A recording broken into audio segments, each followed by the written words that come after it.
decisions on Alexander Isak and Ekitike will be motivated by the opportunity to secure a massive cash boost next season. The Magpies are fresh off their most successful season of the 21st century after securing their first piece of major silverware in 70 years, and qualification for the Champions League. However, Eddie Howe's side has failed to maintain that momentum, and a frustrating start to the transfer window has followed. Newcastle have so far missed out on Joao Pedro, Bryan Mbeumo, and Jarell Quansah, whilst James Trafford's move from Burnley is taking longer than expected. To go with those failed deals, Football Insider revealed on 15th of July that Liverpool have discussed a record-breaking £130 million bid for Isak. The offer coincided with Newcastle moving for Eintracht Frankfurt forward Ekitike, although following interest from the Reds, Howe's team now look to have pulled out of the race for the Frenchman. BBC Sport speaking exclusively to Football Insider, finance expert Stefan Borson explained that whilst it may appear that the Bundesliga striker appeared to be a replacement for Isak, that was unlikely to be the case. The Swedish striker is fresh off a season in which his Premier League goal tally was only bettered by Mohamed Salah. Borson explained that rather than looking for an Isak replacement, Newcastle were actually focusing on adding to their squad in a bid to improve their performance in the Champions League.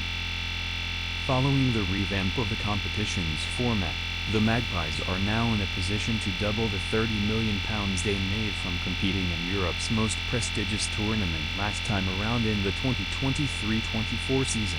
Borson said, "I'd be surprised, to be honest, given the contractual situation, if Isak were to be replaced by Ekitike. He's got 3 years left. It seems to me it would be a strange trade to make at this stage. You know, they're gonna have to pay something like 75% of whatever fee they'd get for Isak anyway to get Ekitike. So I suspect it is to supplement the squad and possibly to give themselves a better chance than last time in the Champions League.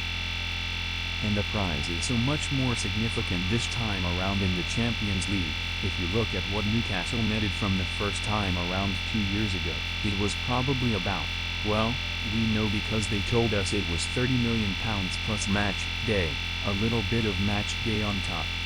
And this time it's going to be more than double that, just because of the way the new model works.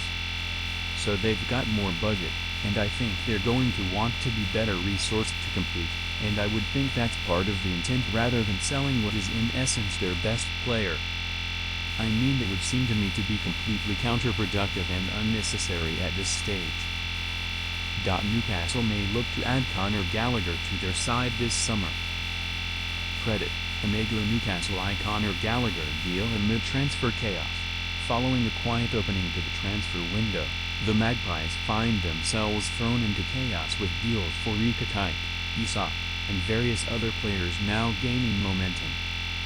And Mick Brown told Football Insider that Newcastle are now looking at Conor Gallagher. At the back end of last season, Joe Linton's injury left Howe's side in disarray, forcing the ex-Bournemouth manager to completely overhaul his tactical setup, and his team almost missed out on Champions League football as a result. Gallagher is interested in a return to the Premier League after a season in Spain with Atletico Madrid, but Newcastle will need to ward off interest from Aston Villa and the 25-year-old.